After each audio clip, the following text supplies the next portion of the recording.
पहिली गोष्ट 1 मिनिटामध्ये मी तुम्हाला सांगू इच्छितो की ज्याचा व्हिडिओ ऑडिओ क्लिअर नसेल त्यांनी एखाद्या स्टेबल ठिकाणी जाऊन बसावं.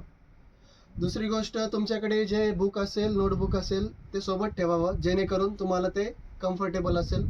आणि तिसरी गोष्ट, ड्युरिंग लेक्चर जे काही प्रश्न असतील तुमचे तुम्ही कमेंट करा.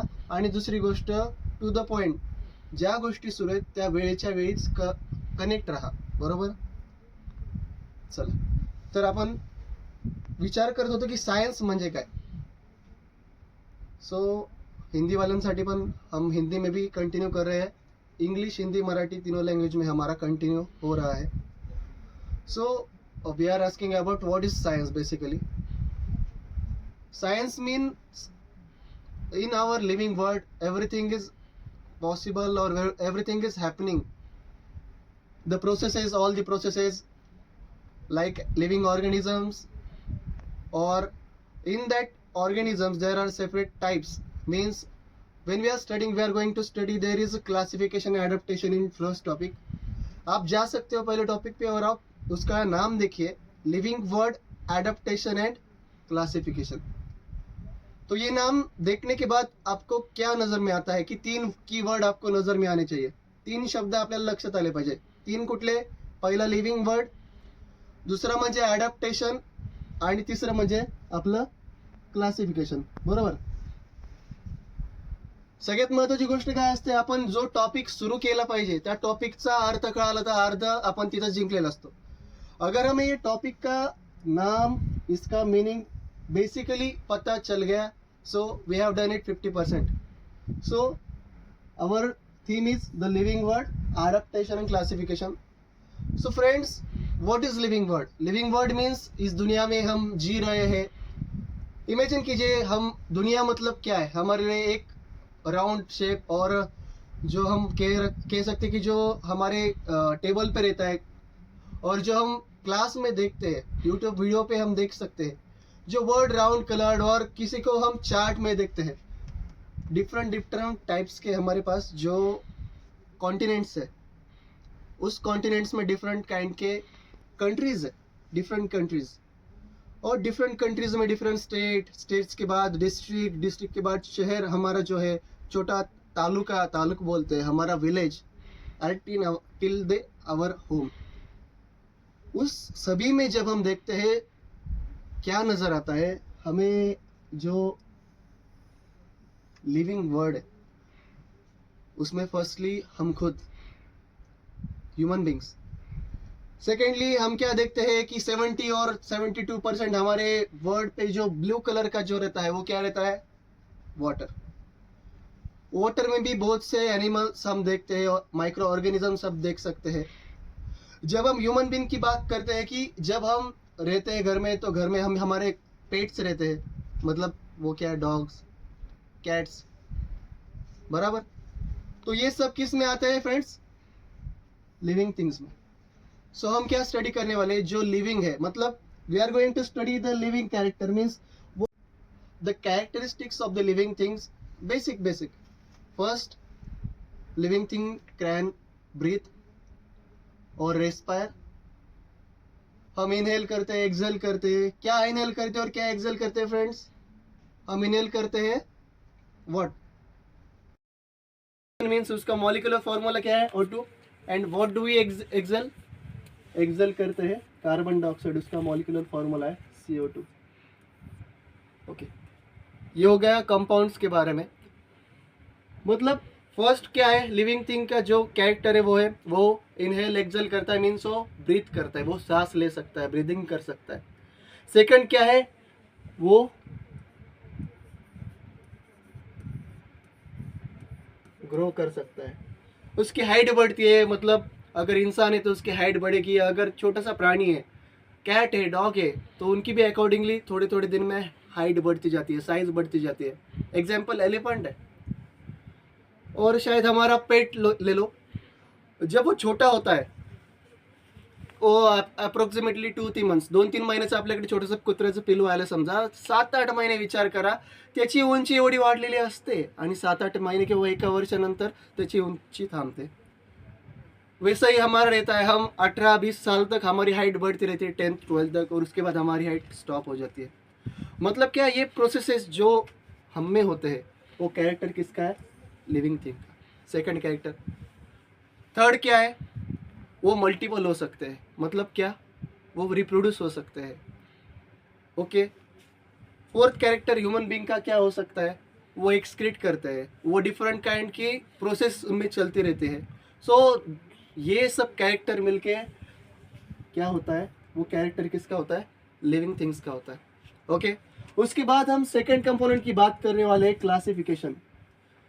तो इन जनरल आपल्याला माहिती असतं की क्लासिफिकेशन म्हटल्यानंतर तुम्ही सहज म्हणाल, सर एवढं सोपं असतंय का? तसं नाही. क्लासिफिकेशन म्हणजे वर्गीकरण, हा त्याचा फक्त शाब्दिक अर्थ झाला. नेमकं काय, आपण क्लासिफिकेशन का करतो? Why do we classify the living organisms? Just think for a minute. Suppose आपल्याकडे पूर्ण जग बघतोय आपण, जगामधली सगळी माणसं, सगळे प्राणी, सगळे पक्षी आपण एकत्रितपणे एका ग्रुपमध्ये टाकले आणि त्यांना आपल्याला एकदा स्टडी करायचं, पॉसिबल होईल का? मुळीच नाही. दुसरं उदाहरण, विचार करा की आपण, आपलं कपाट आहे समजा घरामध्ये आणि त्याच्यामध्ये बऱ्याच वस्तू असतील, कपडे असतील, काही पेन्स असतील, वेगवेगळ्या वेगवेगळ्या गोष्टी आपण काय एकाच बॉक्समध्ये कपडच्या टाकल्या तर चालतील का? आपल्याला वेळेवरती त्या मिळतील का? मुळीच नाही. म्हणून गरजेचं काय असतं friends? Classification. So there are 3 main purposes of the classification. Why do we classify the things? Because of the 3 purposes. The first is to study characters.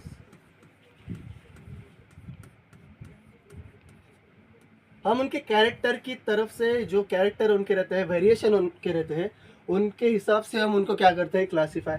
Second reason of classification is, we classify them if there is new organism. अगर किसी ने invent कर दिया नया organism, तो उन्हें किधर add कर सकते हैं हम? उसके लिए हमें पहले हमारे पास एक स्ट्रक्चर चाहिए. उसके लिए हमें क्या लगता है? Classification friends. And then third is to avoid confusion. कशामधलं कन्फ्युजन? की आता हे जे क्लासिफिकेशन आपण केलंय ते जर केलं नसतं आणि ऑर्गेनिझम मधल्या जर आपल्याला जर फरकच कळला नहीं, तर हम किस में भी किसको डाल देंगे और हमें स्टडी करना पॉसिबल हो जाएगा क्या? बिल्कुल भी नहीं. इसलिए हमें क्लासिफिकेशन की ज़रूरत इसलिए पड़ी कि हमें वो स्टडी करना है, उनके कैरेक्टर को उनकी स्टडी करके फिजियोलॉजिकल और उनका जो इंटरनल स्टडी है वो करके उनको कैटेगराइज करना है. और जो भी अगर कोई नया इन्वेंशन अगर कुछ होता है उसको किधर ऐड करने का, वेयर कैन वी ऐड दिस, उसके लिए क्लासिफिकेशन जरूरी है. एंड कंफ्यूजन दूर करने के लिए हम क्या करते हैं friends? Classification. Okay, got it. So हमारा टॉपिक का नेम एंड थीम आपको पता चल गया हो कि दुनिया में जो लिविंग वर्ड है उसका क्लासिफिकेशन हमें करना है. समझ में आ गया? उसके बाद the last word is adaptation. So now tell me, what is adaptation? काय असतं अडॅप्टेशन? आपण आधी ऐकलंय का? तर मी तुम्हाला 2-3 सीन लक्षात घ्या. समजा एक आहे उंट, दुसरा आहे मासा आणि तिसरा आहे सपोज पेंग्विन. पेंग्विन माहिती आहे ना तुम्हाला? माहिती असलाच पाहिजे. आता या 3 प्राण्यांचं आपण जर फक्त नाव जर बघितलं तर आपल्याला काय लक्षात येतं बरं? मला वाटतं की बऱ्याच जणांना यांच्यापेक्षा यांच्या आजूबाजूची परिस्थिती, सराउंडिंग सगळ्यात महत्त्वाची वाटली असेल. आता बरेच जण म्हणतील अडॅप्टेशन म्हणजे अनुकूलन. तो त्याचा अर्थ नाही झाला, तो त्याला फक्त त्याचं ट्रान्सलेशन झालं. अनुकूलन, बरं ठीक आहे. एक्झॅक्टली काय असतं अनुकूलन? लक्ष द्या. सपोज आता आपण 3 प्लांट घेतले, तिथं आपल्याला बुकमध्ये पेज नंबर 1 मध्ये दिलाय बघा, लोटस, कॅक्टस आणि बनियन ट्री. 3 गोष्टी दिल्यात. दुसऱ्या टेबलमध्ये दिलं हॅबिटॅट, तिसरं दिलंय टाईप ऑफ फ्रूट. ते झालं कशाचं? ते झालं प्लांट्सचं, बरोबर. आता ह्या ज्या बॉक्समध्ये फरक जे केले, टाईप ऑफ रूट, कॅरेक्टरिस्टिक्स, हे काय केलं त्यांनी? त्यांचं क्लासिफिकेशनच केलंय ना, बरोबर. का? तर आपल्याला ते व्यवस्थितपणे स्टडी करता यावं. म्हणून या लिव्हिंग वर्डचं पण आपण करणार आहोत क्लासिफिकेशन, आणि आपल्याला बघायचं त्याचं क्लासिफिकेशन सोबत ॲडॅप्टेशन म्हणजे काय सांगतो. पण या 3 एनिमल्स लक्षात ठेवा, हमें ये याद रखना है 3 सिनेरियो. एक है fish, penguin and camel. So एक कंडीशन याद कीजिए. अगर आप if you are studying about the camel, what are the characteristics of the camel, what do we see in camel. So firstly they live in desert. वाळवंटात राहतात ते, बरोबर. मला सांगा, वाळवंटामध्ये तापमान जास्त असतं कमी असतं रे? बरोबर. टेम्परेचर काय असणार, अल्टिमेटली हाय असणार. मला सांगा, तापमान जास्त आहे तिथं काय वाळू वगैरे आहेत, बरोबर. म्हणजे काय, तिथे वॉटर स्कॅरसिटी असेल का, बरोबर. म्हणजे काय, पाण्याची कमतरता, म्हणजे आपण त्याला पाण्याचा दुर्भिक्ष म्हणू शकतो.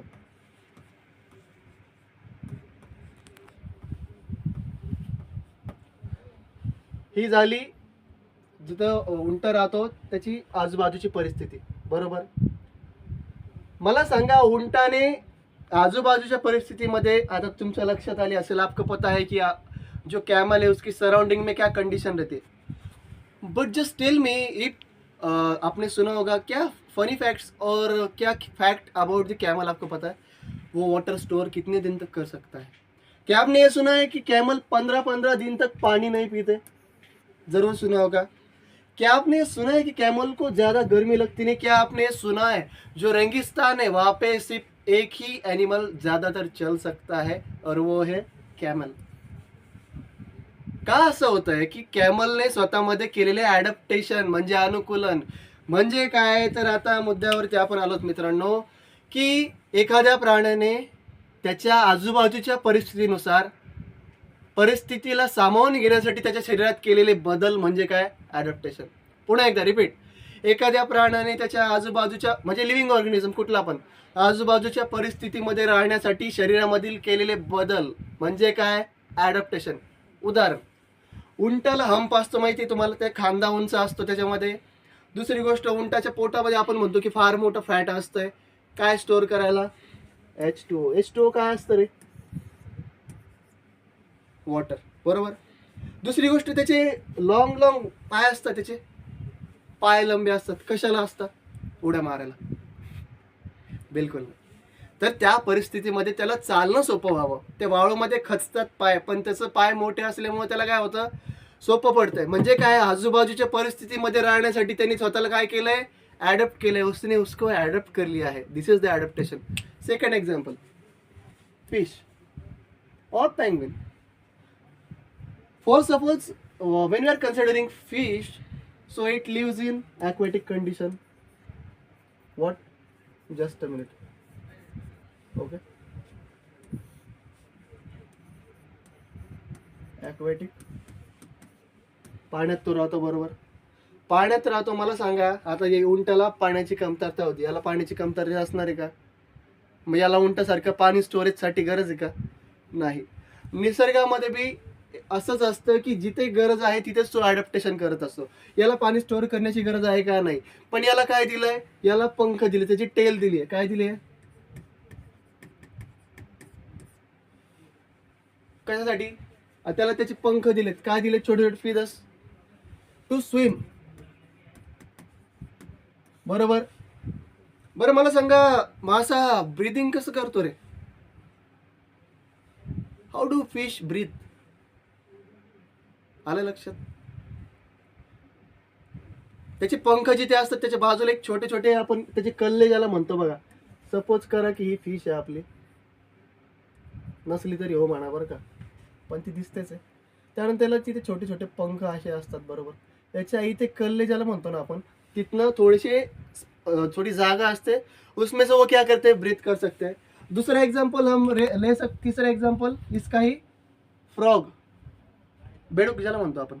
बेडूक पण कसं रिस्पायर करतो रे, नाक नसतंय त्याला. त्यामुळं त्याची जी व्हाईट स्किन असते ना, त्या स्किनच्या थ्रू तो ब्रीथ करू शकतो, रेस्पायर करू शकतो. म्हणजे हे काय झालं, याचं ॲडॅप्टेशन झालं, परिस्थितीनुसार त्याच्या शरीरामधील झालेले बदल. कळालं. तिसरं काय, पेंग्विन. आता पेंग्विन कुठल्या परिस्थितीमध्ये राहतो, बर्फाळ प्रदेशामध्ये, बरोबर. फार टेम्परेचर कमी असतं, आजूबाजूला बर्फ असतो. पेंग्विनचा कलर कोणता रे, पांढऱ्या कलरचा. त्याचे दोन फायदे त्याला होतात. तो संरक्षण करू शकतो, पांढऱ्याच्या मध्ये तो लपून राहतो, म्हणजे जास्त कळतच नाही दूरनं की कुणी आहे, अटॅकर्सवर संरक्षण. आणि दुसरं म्हणजे त्याला स्वतःला सर्वाईव्ह करायचं असतं, आणि ते त्याची कातडी जी असते, फॅट असतं त्याच्यामध्ये, जे काय करतं, टेम्परेचर मेंटेन करतं त्याचं. दुसरं म्हणजे ते फ्लॉक्समध्ये राहतात.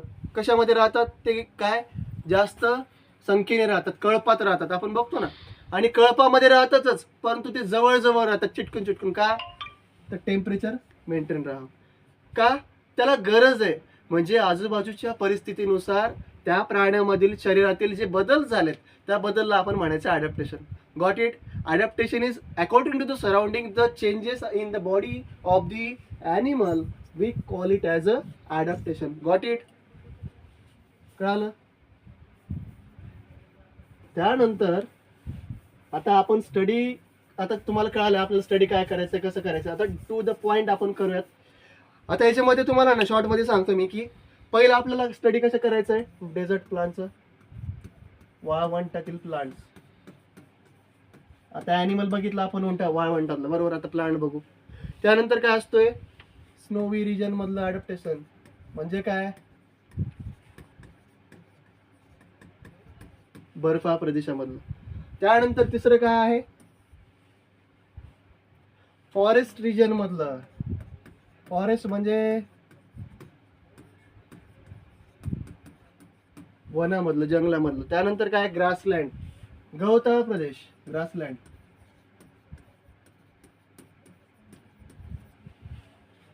त्यानंतर काय, आता ॲडॅप्टेशन फॉर फूड असतंय बघा, फॉर फूड, अन्न न्यूट्रिशन साठी पण आपल्याला ॲडॅप्टेशन करावं लागतं. फूड काय, न्यूट्रिशन, गरज कोणाची आहे, लिव्हिंग थिंगची. म्हणून आपण स्टडी कोणाचं करतोय, लिव्हिंग वर्डचा. त्यामुळं फॉर फूड पण त्यामध्ये येतं. आणि ॲडॅप्टेशन फॉरेस्ट अँड ग्रासलँडच्या ॲनिमल्सचं आहे. तर कोणते animal, forest and grassland. Okay. या सगळ्यांचा आपल्याला अभ्यास करायचा आहे. पण जेव्हा तुमच्या डोक्यामध्ये डेझर्ट येतं तेव्हा काय येतंय, वातावरण टेम्परेचर जास्त येतंय, तिथे पाण्याचा दुर्भिक्ष असेल. दुसऱ्या याच्यामध्ये काय येतं, स्नोवी रिजन, म्हणजे तिथं बर्फ असेल, बर्फाच्छादित प्रदेशामध्ये थंड वातावरण असेल, तिथे त्यांना मेंटेन करावं लागेल टेम्परेचर, या सगळ्या गोष्टी. तिसरं येत असेल फॉरेस्ट रिजन, म्हणजे तिथे फार मोठं जंगल आहे, फार मोठे झाडं असतात, फार उंचीचे झाडं असतात. त्यानंतर ग्रासलँड असतं, जिथे फार गवताळ प्रदेश आहे, त्याच्यामध्ये इतके मोठे गवत असू शकतात कि तिथे बिबट्या, वाहक, सिंह, लायन, ऑल दी जो एनिमल्स है वो छुप सकते हैं उसमें. उसके बाद फॉर फूड, मतलब फूड के लिए क्या एडेप्टेशन कर सकते हैं. एग्जाम्पल बताओ आपको. आपको ये पता है, मराठीत सांगू, सरडा माहिती तुम्हाला काय, वो कलर चेंज करता है. कलर चेंज करने वाला जो एनिमल है, जो बोलते हैं उसको क्या बोलते हैं, कमेंट कीजिए. रेप्टाइल पता है वो. उसके बाद फॉरेस्ट, ग्रासलैंड, उसमें क्या एडेप्टेशन होते हैं, उसकी ज़रूरतें क्या होती है. All those thing we are going to study in this. And therefore अब से हम शुरू करने वाले हैं एडेप्टेशन. तो आपको जस्ट इतना ही पता होना चाहिए, टॉपिक की कीवर्ड्स, उसकी डिमांड और ऑल द एस्पेक्ट्स, ये आपके ब्रेन में सेट कर लो. कल से हम शुरू करेंगे डिटेल में एडेप्टेशन कैसा होता है. लास्टली मुझे बता दीजिए, what is adaptation. Then adaptation is according to the surrounding, the changes take place by the animal. जो एनिमल के बॉडी के अंदर चेंजेस होते हैं according to the surrounding for the survival is called as adaptation. Okay, thank you friends, we will meet tomorrow.